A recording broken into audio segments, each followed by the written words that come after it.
So Narasimha మూవీకి వచ్చేసరికి యాక్చువల్గా చెప్పాల్సిన మూడు క్యారెక్టర్స్, మెయిన్ క్యారెక్టర్స్ రజనీకాంత్ గారు, రమ్యకృష్ణ గారు, సౌందర్య గారు, ముగ్గురు పోటీ పడి నటించారనమాట సినిమాలో. అండ్ మనం చెప్తాం, ఒక సీనియర్ యాక్టర్ అంటే అతని యాక్టింగ్ ఎక్స్ప్రెషన్ అనేది కళ్ళు ఒకటి చాలా చెప్తాం కదా. ఈ సినిమాలో అలాంటి ఒక సీన్ ఉంటుంది అనమాట. రజనీకాంత్ గారికి సౌందర్య అంటే ఇష్టం, తను పెళ్లి చేసుకొని ఉంటాడు. బట్ వాళ్ళ అమ్మ ఒక సిచ్యువేషన్ లో సో రమ్యకృష్ణకి పెళ్లి చేసిన మాట ఇస్తుంది. మాట ఇచ్చిన తర్వాత అందరూ కలిసి వాళ్ళ ఇంటికి వెళ్తారు మాట ఎంగేజ్మెంట్ చేసుకోవడానికి. సో వెళ్ళినప్పుడు కరెక్ట్ గా వాళ్ళ అమ్మ రివోల్ట్ అయ్యి లేదని చెప్పేసి తాంబూలు ఎత్తుకుపోయి సౌందర్య వాళ్ళ అమ్మకి ఇస్తుంది అనమాట. వెళ్ళి నా కోడలు తీసుకురాలంటది అనమాట. కరెక్ట్ మీకు అబ్జర్వ్ చేస్తే సౌందర్య ఇక్కడ ఉంటది, రమ్యకృష్ణ పక్కన ఉంటది అనమాట. సో ముగ్గురికి క్లోజే ఉంటది, ఎక్కడ వైట్ షార్ట్స్ ఉండదు, క్లోజ్ ఐ షార్ట్స్ ఉంటాయి లిటరల్ గా. సో ఫస్ట్ షాట్ రమ్యకృష్ణ చూపిస్తాడు, అంటే ఆ కోపం చూపించాలి, కళ్ళలో కోపమే చూపిస్తుంది, కోపంగానే ఉంటది.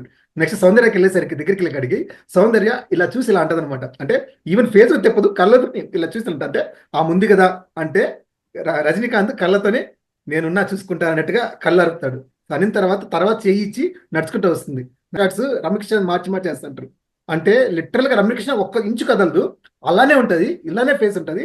బట్ స్టిల్ ఆమె ఐస్ ఏదైతే ఉందో ఆ రౌద్రం అంతా కూడా ఆ కళ్ళలో పలికిస్తుంది అనమాట.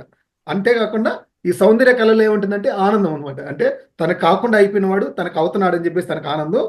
ఈవెన్ సేమ్ రజనీకాంత్ కళలో కూడా, అంటే వాళ్ళ అమ్మ కోసం కన్విన్స్ అయ్యి వేరే అమ్మాయి చేసుకోవడానికి ఇష్టపడినాడు, లాస్ట్కి అతను ఏం కోరుకున్నాడో అదే దొరికింది.